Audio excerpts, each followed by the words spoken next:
These are the times that try men's souls. The summer soldier and the sunshine patriot will, in this crisis, shrink from the service of their country. But he that stands it now deserves the love and thanks of man and woman. Tyranny, like hell, is not easily conquered. Yet we have this consolation with us, that the harder the conflict, the more glorious the triumph. What we obtain too cheap, we esteem too lightly. It is dearness only that gives everything its value. Heaven knows how to put a proper price upon its goods, and it would be strange indeed if so celestial an article as freedom should not be highly rated. Britain, with an army to enforce her tyranny, has declared that she has a right not only to tax, but to bind us in all cases whatsoever. And if being bound in that manner is not slavery, then is there not such a thing as slavery upon the earth? Even the expression is impious, for so unlimited a power can belong only to God. 'Tis surprising to see how rapidly a panic will sometimes run through a country. All nations and ages have been subject to them.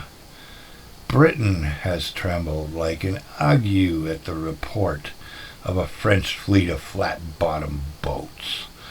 And in the 14th century, the whole English army, after ravaging the kingdom of France, was driven back like men petrified with fear. And this brave exploit was performed by a few broken forces collected and headed by a woman, Joan of Arc. Would that heaven might inspire some Jersey maid to spirit up her countrymen and save her fair fellow sufferers from ravage and ravishment.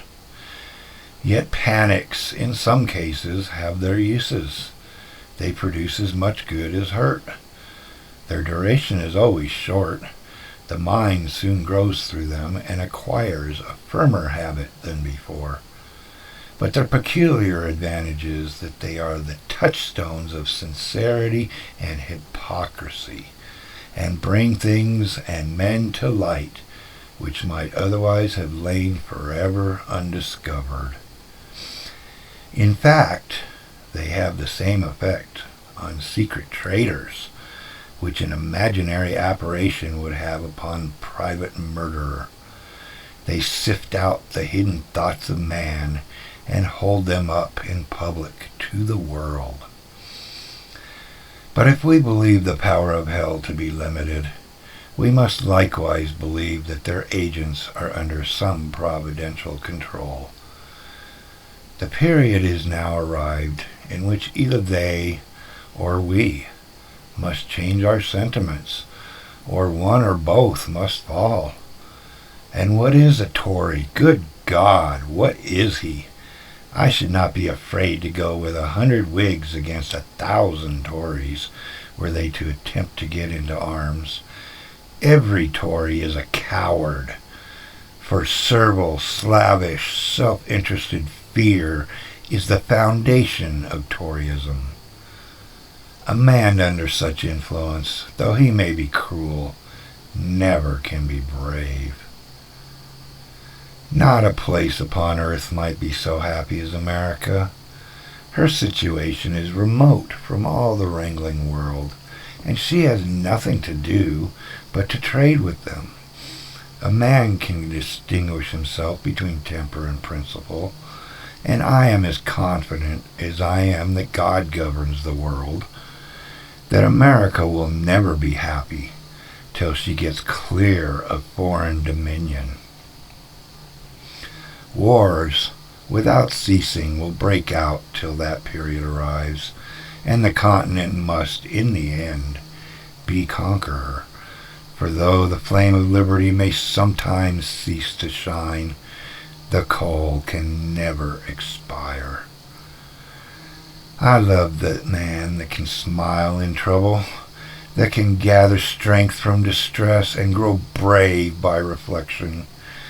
'Tis the business of little minds to shrink, but he whose heart is firm and whose conscience approves his conduct will pursue his principles unto death. My own line of reasoning is to myself as straight and clear as a ray of light. Not all the treasures of the world, so far as I believe, could have induced me to support an offensive war, for I think it murder. But if a thief breaks into my house, burns and destroys my property, and kills or threatens to kill me, or those that are in it, and to bind me in all cases whatsoever to his absolute will, am I to suffer it? What signifies it to me whether he who does it is a king or a common man, my countryman or not my countryman, whether it be done by an individual villain or an army of them? If we reason to the root of things, we shall find no difference. Neither can any just cause be assigned why we should punish in the one case and pardon in the other. Let them call me rebel, and welcome. I feel no concern from it. But I should suffer the misery of devils were I to make a whore of my soul by swearing allegiance to one whose character is that of a stupid, stubborn, worthless, brutish man. I conceive likewise a horrid idea in receiving mercy from a being who at the last day shall be shrieking to the rocks and mountains to cover him, and fleeing with terror from the orphan, the widow, and the slain of America. There are cases which cannot be overdone by language, and this is one. There are persons, too, who see not the full extent of the evil which threatens them. They solace themselves with hopes that the enemy, if he succeed, will be merciful. It is the madness of folly to expect mercy from those who have refused to do justice. And even mercy, where conquest is the object, is only a trick of war. The cunning of the fox is as murderous as the violence of the wolf, and we ought to guard equally against both.